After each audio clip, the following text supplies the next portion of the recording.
예비군 민방위 훈련장 같은 안보 특강은 가라. 여기 진짜 안보 특강이 있다. 정옥식의 진짜 안보. 네, 저희 2부의 첫 소식은 정말 안타까운 소식인데요. 마린온 헬리콥터 추락 사고거든요. 전다현 인턴께서 소개해 주시겠어요? 이서민 인턴께서 소개해 주시겠어요? 네, 지난 17일 경북 포항에서 상륙 기동 헬기인 마린온 2호기가 추락해 타고 있던 해병대원 6명 가운데 5명이 숨지고 1명이 부상당하는 참사가 발생했습니다. 이에 군 당국은 사고위원회를 구성해 사고 원인 조사 등 후속 조치 대응에 들어갔습니다. 한편 마리온 2호는 한국형 기동 헬기인 수리온을 해병대의 상륙 작전에 맞도록 개조한 기종으로 해병대가 지난 1월에 인수하여 훈련 비핵과 최종 임무 수행 능력 평가 등을 거쳐 해병대 1사단 항공대에서 실전 배치될 예정이었습니다. 네, 정말 안타까운 사고인데요. 일단 마린온 같은 경우에는 국산 기동 헬기 수리온을 기반으로 이제 주 로터를 접이식으로 변형해서 하는 등 이제 일부를 개조해서 만든 거거든요.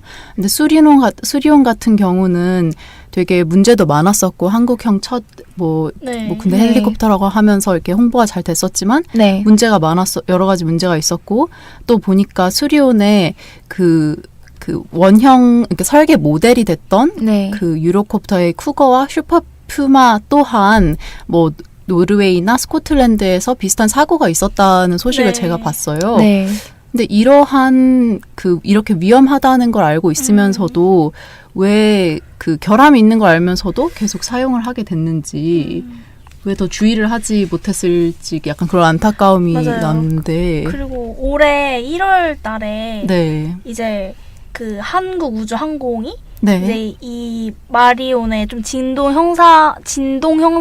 현상을 발견했다. 이런 것도 있거든요. 예, 이게 굉장히 안타까운 사고입니다. 예.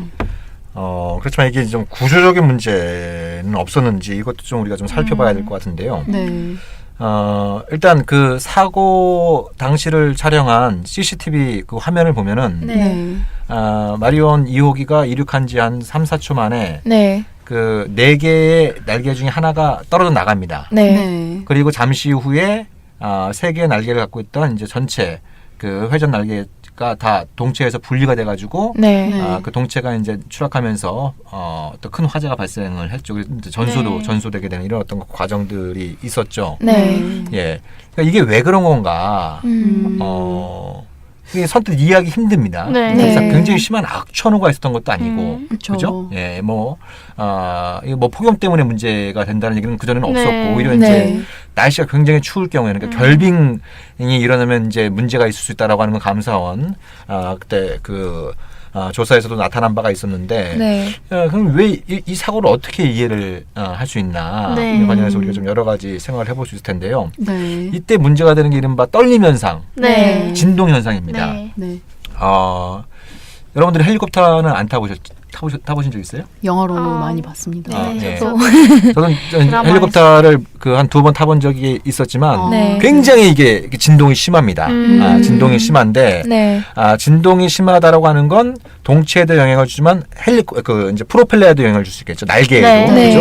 회전 그 날개에도 영향을 줄 수 있기 때문에 진동이 심할 때는 그 진동 차감 장치라고 하는, 그러니까 진동이 심할 때 그걸 좀 잡아주는 그런 게 장치가 내장되어 있어요. 근데 거기서 문제가 발생했을 가능성이 제기가 되고 있어요.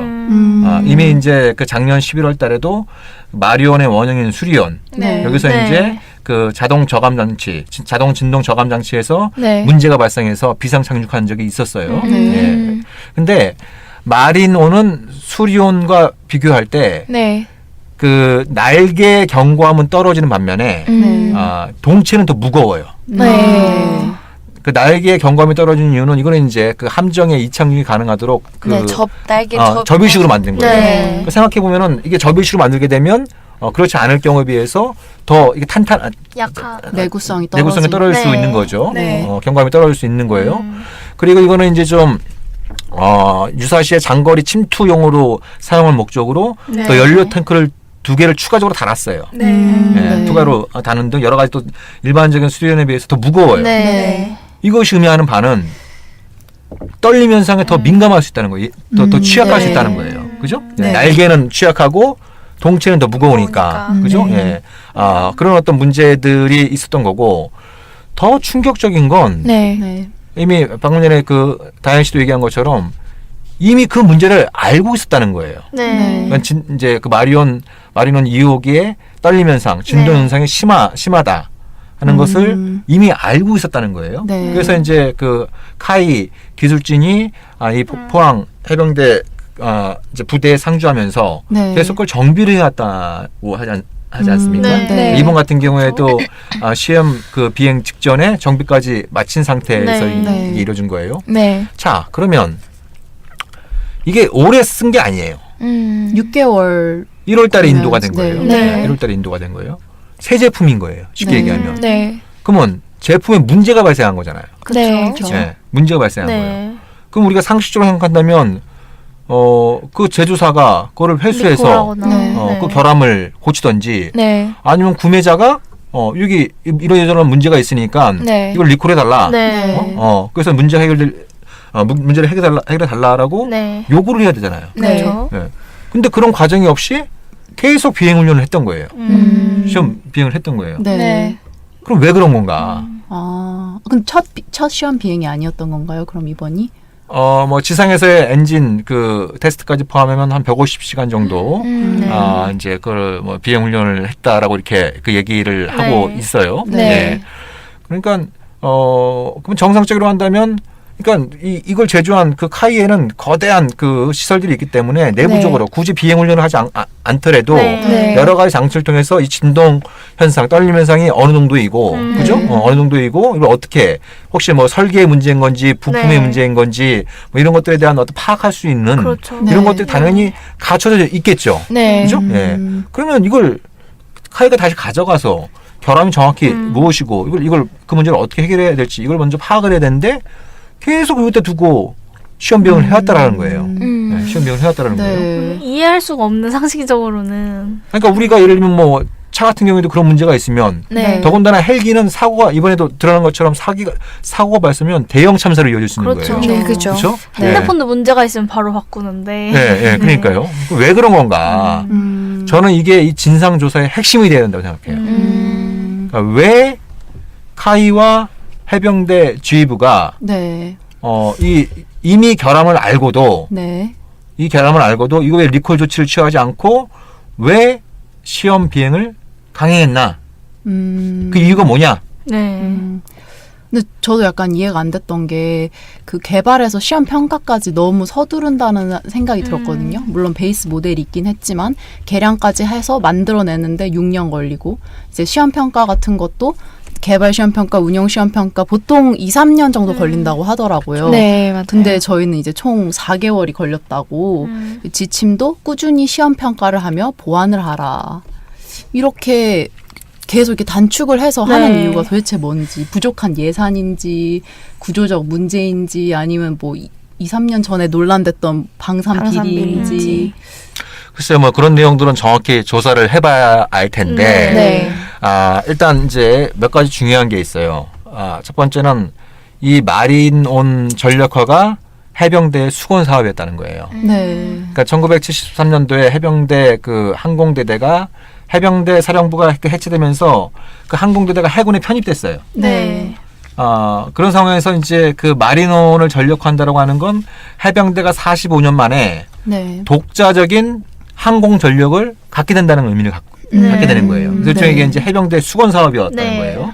그래서 해병대 쪽에서 이 GB가 이거를 조속히 좀 전력화하고자 하는 그런 좀 욕심이 과했던 게 아니냐 이런 좀 뭐 이렇게 좀 합리적인 의심을 해볼 수가 있는 거예요. 그러니까 보통 이런 것도 이제 새로운 기종을 전력화하는 데에는 5년 안팎의 시간이 걸리는 거거든요. 네. 예. 근데 이거는 뭐 달랑 1년 6개월 만에 초도 그 비행 이후 1년 6개월 만에 바로 이제 전력화하는 이런 어떤 그 과정을 밟게 된 거예요. 네. 그래서 그것도 좀 이상한 부분이고 그렇죠. 카이 쪽에서도 이게 그 마리노는 굉장히 비싸요. 아까 얘기한 것처럼 수리온에 비해서 여러 가지 개량형이 되었기 때문에 훨씬 비쌉니다.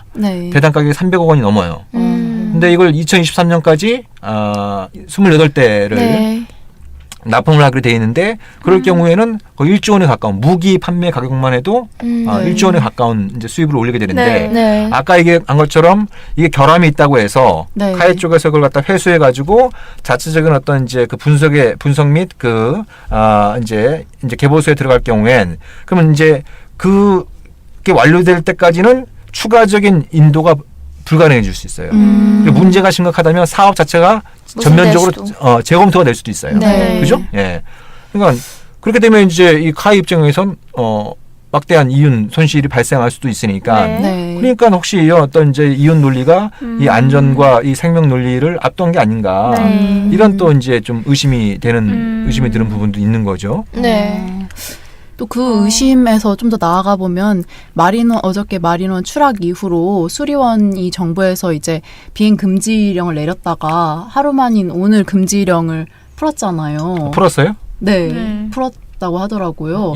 그래서 이게 그래도 아무리 뭐 마린원이랑 수리원은 다르다고 해도 수리원을 개량한 그 헬리콥터 모델에 문제가 생긴 건데 좀 너무 선을 긋는 거 아닌가. 수리원은 괜찮다. 약간 이런 식으로.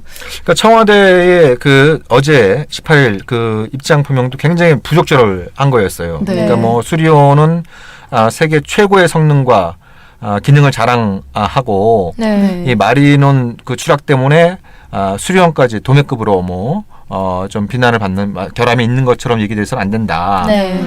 그럼 마치 이제 이 그 마린원 그 추락 사고가 조종사들의 과실로 인해서 발생한 것처럼 그렇게 잘못 전달될 수 있기 때문에 그런 청와대 입장 표명 굉장히 부적절한 거예요.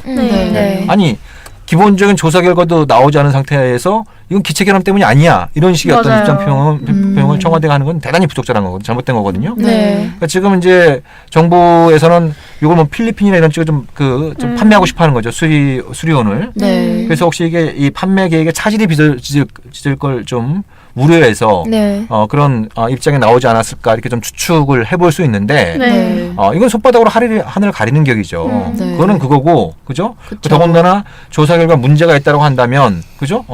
그건 잘못하면 이제 위험을 수출하게 되는 그런 어떤 결과를 초래할 수 있기 때문에 먼저 그 청와대가 정확하고 신속한 진상 규명부터 요구를 했어야 되는데 마치 이게 이제 기체 결함이 아닌 것처럼 이렇게 얘기를 한 거는 대단히 좀 그 잘못된 그런 어떤 입장 표명이었다 이렇게 얘기를 할 수 있을 것 같아요. 네, 물론 뭐 그 진상 조사가 이루어져가지고 조사가 이루어져서 진상 규명이 돼야 되겠지만 이렇게 안타까운 소식들을 이제 이렇게 안타까운 사고가 안 일어나려면은 앞으로 어떻게 이제 뭐 정부나 군이 바뀌어야 할지 대표님의 의견 있으시면 공유해 주시면. 글쎄요, 뭐 이거는 뭐 또 그 시간이 굉장히 제한되어 있으니까 결론적으로 이렇게 말씀드리고 싶은 건 뭐냐면. 너무 지나치게 그 이번에도 드러난 것처럼 그 각군 이기주의가 너무 강해요. 그러니까 과연 해병대가 독자적으로 항공 전력을 갖출 필요가 있는 거냐. 특히 상륙 기동 헬기의 핵심적인 기능은 특수부대를 침투시키는 거거든요. 침투시키는 그런 어떤 용도이죠. 굉장히 공격적인 성격이 강한 겁니다. 굉장히 공격적인 성격이 강한데 이런 부분들이 과연 그 적절한 어떤 소요 제기인 건지 다른 군의 사업과 중복되는 것은 없는 건지 이미 유사한 기능들은 다른 군들도 많이 있거든요. 그러니까 이런 어떤 좀 중복 투자 이런 어떤 부분들은 없었던 건지 더 나아가서 이제 그 판문점 선언에서 이제 단계적 군축 이런 것까지 이제 지금 합의가 된 상황이란 말이에요. 근데 안 그래도 이건 재검토가 불가피했던 겁니다. 남북 간 합의에 따르면 합의에 따라서 단계적 군축이 이루어지면 가장 먼저 해야 될 것이 이와 같은 굉장히 공격적인 성격이 강한 그런 전력 그 계획을 재조정해야 되는 거예요. 남북한 양측 모두. 그죠? 그러던 차에 이런 사고가 발생했기 때문에, 지금 뭐 2023년까지 28대를 전력하겠다라고 하는 당초 계획은 원점에서부터, 다시 재검토를 해야 된다. 그리고 지나치게 어떤 수출 논리, 상업 논리, 이런 어떤 부분들이 그거보다 훨씬 더 중시돼야 될 그 안전과 생명 논리를 혹시 경시하는 그걸 소홀하게 만드는 요인이 되는 것은 아닌가 이런 것들에 대해서도 좀 이번 사건을 좀 반면 교사로 삼아야 되지 않을까 그런 생각이 드네요. 네, 맞습니다. 정말 사람이 제일 중요하고 그렇기 때문에 앞으로 이런 사고는 더 이상 안 일어났으면 좋겠고요. 이제 다음 소식 전해주시겠어요? 네. 해군이 제주에 국제 관함식을 추진하고 있습니다. 관함식은 국가의 군 통수권자가 자국의 군함을 한 곳에 집결시켜 전투태세와 군기를 사열하는 해상 사열식인데요. 이에 대해 반대해온 강정마을 주민과 시민사회단체 등은 관함식 유치 중단을 촉구했습니다. 주민들은 제주를 군사력 과시회장으로 만드는 해군의 관함식을 반대한다며 평화의 시대에 역행하며 관행적이고 구시대적 발상으로 강행되는 관함식을 제주에서 열려는 계획을 취소해야 한다고 주장했습니다. 네, 이에 대해 지난 18일 이용선 청와대 시민사회 수석은 국제행사이기 때문에 실행해야 하는 단계라며 지역사회와 협의하고 갈등을 부추기는 일 없도록 하겠다고 밝혔습니다.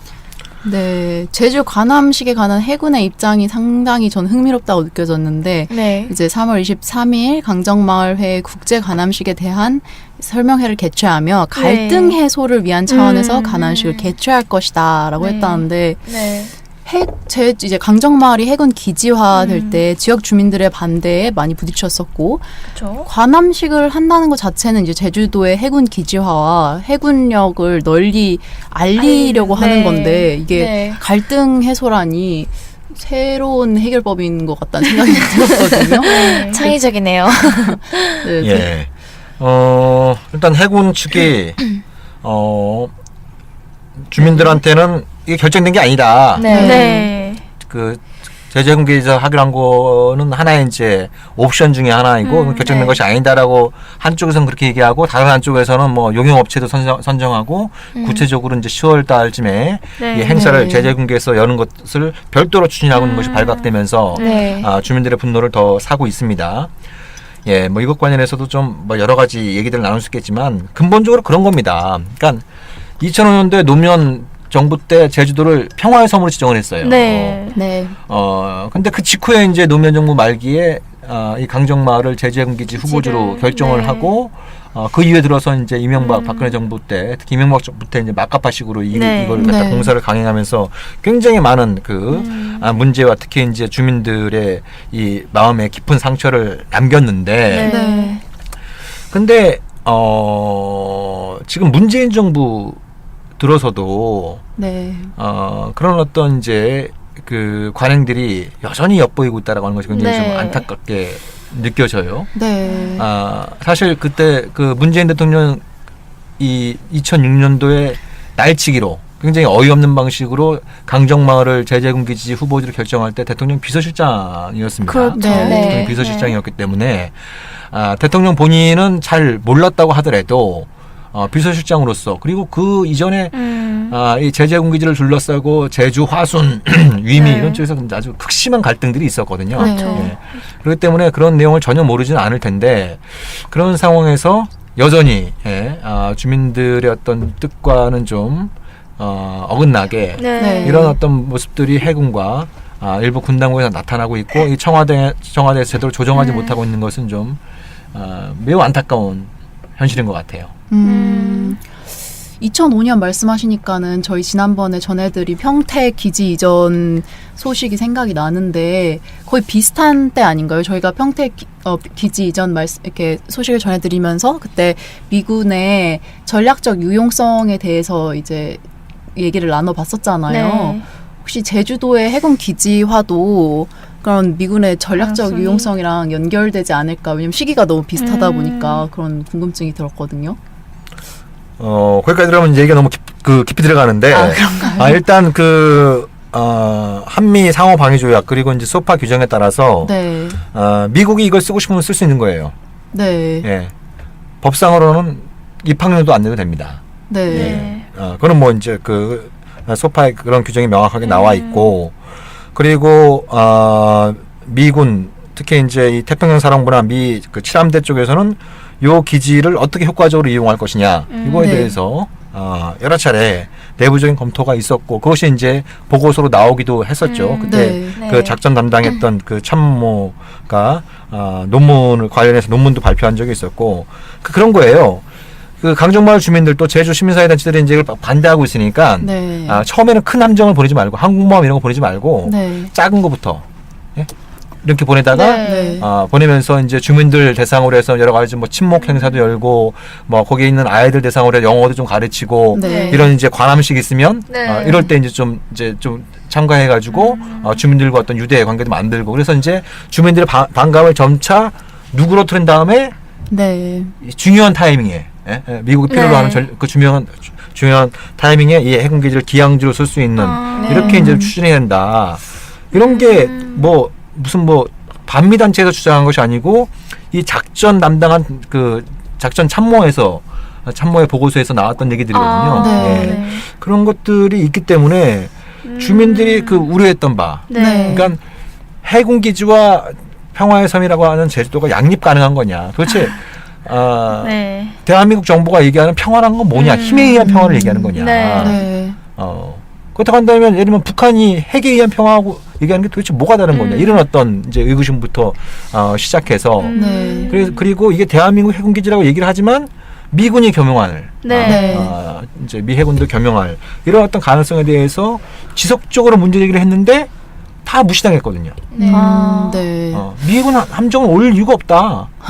근데 이미 뭐 미국 이지스함도 몇 번 왔다 갔다 하고, 네. 네. 핵추진 잠수함도 왔다 갔다 하고 이번에 네. 이제 관함식이 열리면은 미국 핵항모함도 오느니 마느니 뭐 이런 얘기들이 막 나오고 있고. 네. 그러니까 이게 이제 그 안 그래도 아물지 않은 그 제주 도민들, 특히 강정마을 네. 주민들의 이 상처가 다시 덧나는 거예요. 덧나는 거예요, 자꾸. 네. 예. 저 너무 이해가 안 가는 게 만약에 정부나 해군에서 주장하는 것처럼 이렇게 미군의 유사 그런 기지를 쓸 목적이 아니라면 그러면 왜 제주 이렇게 국제 관함식을 하려고 강요하는 거죠? 그러니까 뭐 10년에 한 번 정도 해왔으니까 네. 이번에도 이제 한 10년 가까이 지났으니까 이번에도 해야 되고 그전에 이제 주로 이제 부산 해군기지에서 했었거든요. 네. 근데 이제 새로 이제 그 전략기동 기지가 만들어졌으니까 여기서 한번 뭐 하겠다 이런 쪽으로 이제 해군은 욕심을 내고 있는 거죠. 네. 해군 측에서 욕심을 내고 있는데 이거는 우리가 지난번 방송에도 얘기한 것처럼 이거는 해군의 논리인 거고 네. 그 해군의 논리를 민주주의와 무민 통치의 관점에서 그걸 조율해야 될 몫은 청와대에 있는 거예요. 네. 기본적으로. 또 그 이전에 국방부에 있는 거고 네. 국방부는 군 조직이 아닙니다. 네. 그 행정부의 일원이에요. 네. 예. 근데 그런 것들이 잘 이루어지지 않은 상태에서 지금 그 청와대 시민사회 수석인 이용선 수석이 또 이제 제주도에 가서 네. 강정마을 주민들이 관함식을 받아들이면 문재인 대통령이 직접 참석을 해서 그 주민들이 어떤 그 갈등을 치유하는 계기로 삼고자 하는 건 대단히 좀 부적절합니다. 네. 네. 전혀 이 그러니까 맥락 파악을 그 못하는 것 같은데. 강정마을 주민들은 어찌되었든 어느 정도 원망을 갖고 있어요. 네. 그렇죠. 예, 그때 대통령 비서실장으로서 이 사안을 잘 챙겨봤다고 한다면 네. 그렇게 어처구니없는 방식으로 날치기 방식으로 이 강정마을을 해군기지 후보지로 결정하지 않았을 텐데 네. 그리고 그 이후에도 여러 차례 그걸 이제 시정할 기회들이 있었는데 그걸 잘 하지 못했던 당사자가 어찌됐든 대한민국 대통령이 된 상황인데 네. 근데 그 화법이 네. 뭐 이명박 박근혜 때하고 별반 달라진 게 없는 그쵸. 예, 네. 이걸 해군기지로 수용하고 국제관함식을 수용키로 한다고 한다면 이걸 이제 주민들의 갈등을 해결할 수 있는 기회를 삼겠다. 이것에 대해서 과연 주민들이 네. 얼마만큼 납득할 수 있을지 이 방송을 뭐 청와대에서 듣고 계신지 모르겠지만 예, 이런 문제일수록 좀 이 고통을 당해온 주민의 네. 관점에서 네. 이 문제를 바라보면 복잡할 이유가 없다. 그렇죠. 네. 해왔던 대로 그냥 부산 해군기지에서 하면 돼요. 네. 네, 하면 됩니다. 그럼 그걸 몰라서 그러는 걸까요? 그러니까 해군이 계속 발제를 하는 거죠. 네. 네. 그걸 왜 제주 해군기지에서 해야 되는지 예, 이런 것들에 대해서 이제 계속 좀 또 새로 만들고 욕심을 내고 했으니까. 있는 네. 이런 부분들이 있겠죠. 네. 네. 네. 뭐 더 이상 질문 없으시면 네. 마지막 소식으로 한번 넘어가 볼까요? 네. 네, 마지막 소식은 지난 2016년 4월 중국 저장석 닝보 소재의 북한 유경 식당에서 지배인과 여종업원 총 13명이 집단으로 탈북한 사건이 있었는데요. 이에 종업원들을 인솔했던 지배의 허 씨는 국가정보원에 의한 기획 탈북설을 주장하고 있습니다. 일부 종업원들은 한국행을 몰랐다는 것인데요. 북한 당국은 이 사건을 납치라며 송환을 요구하고 있는 상황입니다. 이에 대해 우리 정부는 신중한 태도를 보이고 있습니다. 네, 전 이 뉴스를 봤을 때 제일 좀 신기했다고 해야 되나? 약간 평소랑 달랐다고 생각한 게 보통 탈북자들은 신원을 정확히 밝히지 않잖아요. 근데 네. 왜 이렇게 자세하게 언론에서 보도가 됐나 궁금했었거든요. 대표님은 어떻게 생각하세요? 네. 이게 벌써 이제 2년하고도 3개월이 지났네요. 이 총선을 2016년 4월 총선을 앞두고 네. 네. 예. 보통 이제 해외 식당에서 일하는 북한 그 근로자들은 그 북한에서도 이제 중상층으로 분류되는 네. 그래서 이제 북한 내부에서 큰 균열이 발생하고 있다. 이런 어떤 집단 탈북 사건을 대대적으로 그 언론에서 보도하고 또 통일부와 국정원이 앞장서서 막 그 홍보하고 그랬었는데 그때부터 북한 측에서는 유인 납치였다라고 네. 주장을 했었어요. 네. 근데 최근 들어서 그 징후가 구체적으로 드러나고 있습니다. 예.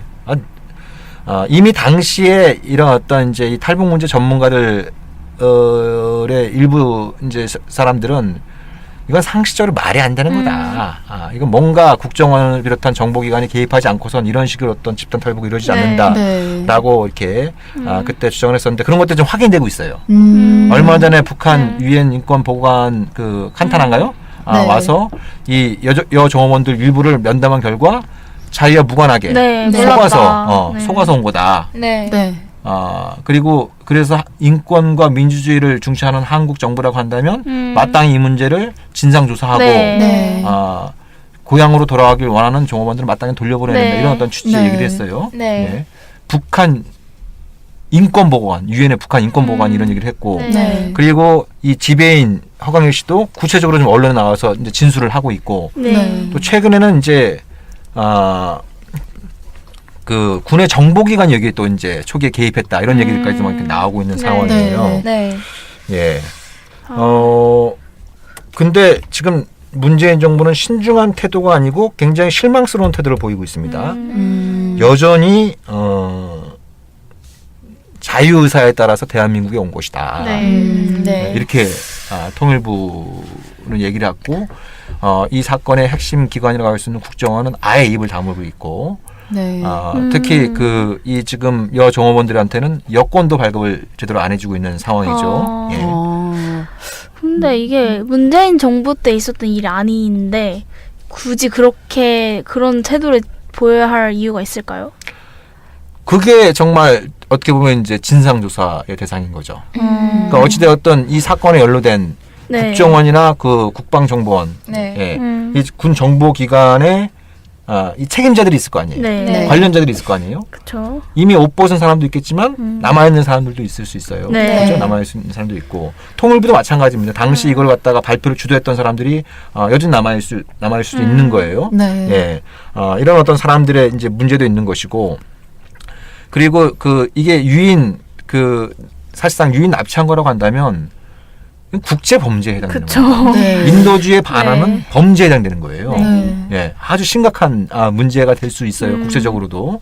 그러니까 이제 그런 것들을 이제 부담스러워 할 네. 수 있겠죠. 또 일부 이제 보수 매체하는 데에서는 또 그걸 갖다가 색깔론을 펴면서 또 이제 정부의 이제 공격 수단으로 소재로 삼을 가능성도 있는 네. 것이고 네. 그런 부분들이 이제 종합적으로 뭐 반영에 대해서 정부가 여전히 그 자유의사에 따라서 대한민국에 온 것이다라고 하는 입장을 견지하고 있는데 네. 이건 손바닥으로 하늘을 가리는 거죠. 네. 예. 그러면은 이제 현재 북한과 옛날보다 훨씬 많이 관계 개선이 됐고 네. 평화 모드로 나아가고 있는데 이 사건을 해결하기 위해서 현 정부가 어떤 입장을 취해야 한다고 생각을 하세요? 기본으로 돌아가면 되는 겁니다. 기본으로 돌아가면 돼요. 네. 네. 아니 그 핵심적인 당사자인 허광일 씨로부터 아주 구체적인 진술이 나오고 있어요. 네. 네. 그리고 제3자로서 객관적으로 이 문제에 접근할 수 있는 유엔의 북한 인권보고관도 아주 주목할 만한 발언을 네. 내놓고 있어요. 네. 그죠? 예. 그리고 일부 이제 이 여정업원들이 구체적으로 진술들이 좀 나오고 네. 있는 그 상황이에요. 네. 그렇다고 한다면 일단 제일 중요한 건 진상조사를 제대로 하는 겁니다. 네. 이게 도대체 어떻게 된 일인가? 네. 진상조사를 제대로 하는 게 일차적으로 중요한 거죠. 네. 그리고 진상조사했는데 이게 자유의사에 의해서 탈북한 것이 아니고 네. 사실상 유인 납치된 거다. 라고 한다면 이거에 대해서 전 정부지만 네. 어찌되었든 대한민국 국가의 어떤 이제 국가 폭력이 해당되는 행위이기 때문에 그렇죠. 이것에 대해서 정부가 사과를 해야 되는 겁니다. 네. 유감 표명을 해야겠죠. 네. 그리고 그 과정은 좀 복잡할 수 있습니다. 그러니까 이제 다시 고향으로 돌아가길 원하는 네. 여정원들이 있다고 한다면 마땅히 인도주의 원칙에 따라서 돌려보내야겠죠. 네. 네. 돌아가고 싶지 않다고 하면. 그럼 이제 그런 과정에서 네. 그러니까 그런 이제 그 상황에선 진짜 자유의사가 중요한 겁니다. 네. 여기서 그러면 이제 뭐 예를 들면 이제 유엔 인권 보고관이나 이런 사람들이 이제 좀 중간에 중재를 해서 네. 북한과 긴밀히 협의를 해야겠죠. 네. 예를 들면 뭐 처음에 그 한국으로 올 때는 자유의사와 관계없이 왔지만 또 여기서 이제 정착을 해서 이제 벌써 이제 2년 넘게 여기서 이제 생활을 해왔단 말이에요. 그래서 한국에서 계속 살기를 원하는 사람도 있을 수가 있어요. 네. 그건 뭐 일일이 다 확인을 해보지 못했겠지만, 그럼 그런 사람들의 의사도 존중해다, 존중하겠다고 약속을 해라. 네. 그리고 그에 따라서 그 가족들이 북한에서 불이익을 당하지 않을 것을 약속을 해라. 이런 어떤 그 과정들이 필요하겠죠. 그런 부분들이 필요할 텐데. 아니 무엇보다도 우리가 그렇잖아요. 인권의 출발점은 개인입니다. 예, 개인이 있어요. 그렇잖아요. 그러니까 뭐 예를 들면 북한은 이제 집단주의 원칙에 따라서 북한의 어떤 전체적인 이익을 생각해서 이거를 갖다가 어떻게 뭐 얼버무려서 넘어갈 수도 있어요. 그렇지만 우리는 인권의 출발은 개인으로부터 출발한다는 것을 어려서부터 배워왔고, 그죠? 그건 이제 하늘이 준 천부 인권이라고 하는 그런 부분에서 교육을 받아왔고, 더군다나 지금 대한민국 대통령은 인권 변호사 출신이지 않습니까? 인권 변호사 출신이에요. 예. 그래서 이건 시간이 이런 식으로 끌면 끌수록 자유의사에 따라 온 것이다. 시간을 끌면 끌수록 더 부담으로 작용할 가능성이 높아져요. 제가 보기엔 더 부담으로 그 작용할 가능성이 높기 때문에 조속히 진상조사와 그에 따른 그 자유의사에 따라서 그리고 이건 유엔과 또 북한과도 긴밀히 또 협의를 해야 될 사안이겠죠. 이런 것들을 통해서 빨리 문제를 풀어나가야지 언제까지 이 손바닥으로 하늘을 가리려고 해서는 안 된다. 그러니까 좀 적폐청산 얘기도 많이 나왔습니다만 유독 북한과 관련된 건 잘 안 되고 있어요. 지금 이제 이 여정업원 뭐 집단 탈북인지 이게 어떻게 보면 납치인 건지 이것도 좀 불분명한 게 있고 그리고 또 천안함 재조사 여론도 굉장히 높지만 여전히 그거에 대해서는 정부가 굉장히 부담스러워하는 이런 모습들이 여전히 나타나고 있어요. 그래서 정말 대한민국이 과거에 누적됐던 그 적폐를 제대로 청산하기 위해선 이 북한과 관련된 우리한테 어떻게 보면 치부를 드러내는 그죠? 굉장히 부끄러운 모습을 드러내는 그런 과정일 수 있겠습니다만 그 과정에서 대한민국이 더욱더 건강해질 수 있다라는 이런 생각을 가져야 하지 않을까 생각이 듭니다. 네, 그렇습니다. 뭐 더 질문 있으신가요? 질문은 없지만 이게 만약에 사실이라면 정말 실망스러울 것 같습니다. 매우 충격적인 사건이죠. 매우 충격적인 사건입니다. 그러니까 도저히 믿기 어려운, 그죠?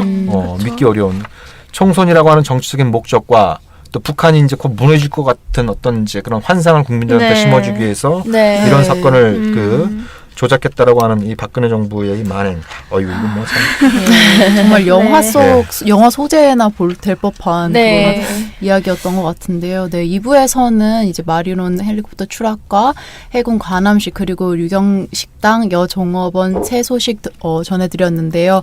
정말 대표님이 말씀하신 것처럼 사람이 먼저다. 정치적 구호를 생각하게 하는데 어쨌든 그런 이야기가 다시 더 생각나는 그런 소식들이었습니다. 저희는 이제 오늘 방송 이것으로 마치고요. 다음 주에 다시 찾아뵙겠습니다. 감사합니다. 네, 고맙습니다. 국민 라디오 개국부터 지금까지 쭉 우리 대리운전 1544 941 국민 대리운전 이번엔 꼭 국민 대리운전을 부르리 대리 운전은 꼭 국민 대리운전 공정언론 국민TV와 끝까지 함께하겠습니다. 1544 941 국민 대리운전 의리